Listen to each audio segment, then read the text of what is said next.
السلام علیکم ورحمۃ اللہ وبرکاتہ۔ الحمدللہ وکفا والصلاۃ والسلام علی من لا نبی بعدہ۔ پیارے پیغمبر جناب محمد رسول اللہ صلی اللہ علیہ وسلم اللہ کی بہت بڑی نعمت ہے، امت مسلمہ کے لیے اللہ کی عظیم نعمت ہے، اور آقا علیہ الصلاۃ والسلام اپنے بزرگوں کی دعاؤں کا نتیجہ ہے۔ حضرت ابراہیم علیہ الصلاۃ والسلام کی دعا کا نتیجہ ہیں رسول اللہ صلی اللہ علیہ وسلم۔ قرآن پاک کے اندر بھی تذکرہ موجود ہے، احادیث کے اندر بھی تذکرہ موجود ہے۔ نبی ابراہیم علیہ الصلاۃ والسلام اور اسماعیل علیہ الصلاۃ والسلام کو حکم ہوا، آرڈر ہوا کہ بیت اللہ کو تعمیر کیا جائے۔ بیت اللہ کو تعمیر کیا گیا۔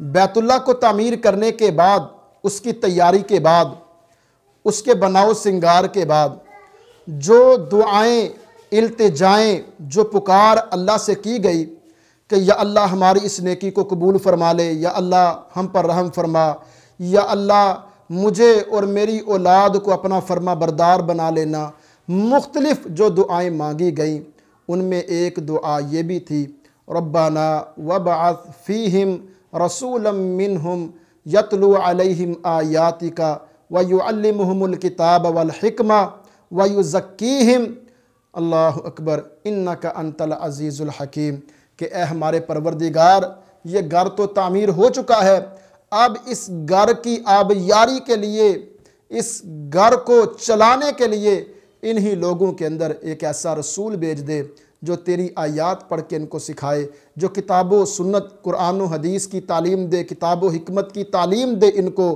اور وہ ان کو گناہوں سے پاک کرے۔ بے شک آپ ہی غالب حکمتوں والے ہیں، اللہ اکبر۔ پیارے ابراہیم علیہ السلام نے اللہ پاک سے یہ دعا مانگی ہے۔ محترم بھائیو، ایک وہ دعا ہے جو ہم مانگتے ہیں، ایک وہ دعا ہے جو ہمارا کوئی خطیب اللہ سے مانگتا ہے، ایک وہ دعا ہے جو ہمارا امام اللہ سے مانگتا ہے، ایک وہ دعا ہے جو ہم اپنے والدین سے کرواتے ہیں۔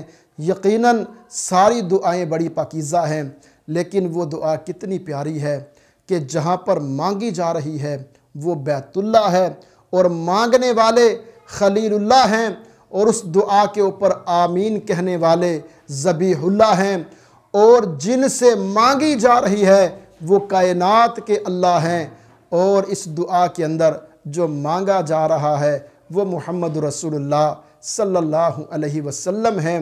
اللہ بالکل اسی طرح ہمیں اپنے پیارے پیغمبر کا ادب و احترام کرنے کی توفیق عطا فرمائے، اور ہمیشہ ان کے لیے درجات کی بلندی کی دعائیں کرنے کی اللہ توفیق عطا فرمائے، جس طرح تمام نبیوں نے ہمارے نبی مکرم کا ادب کیا، احترام کیا۔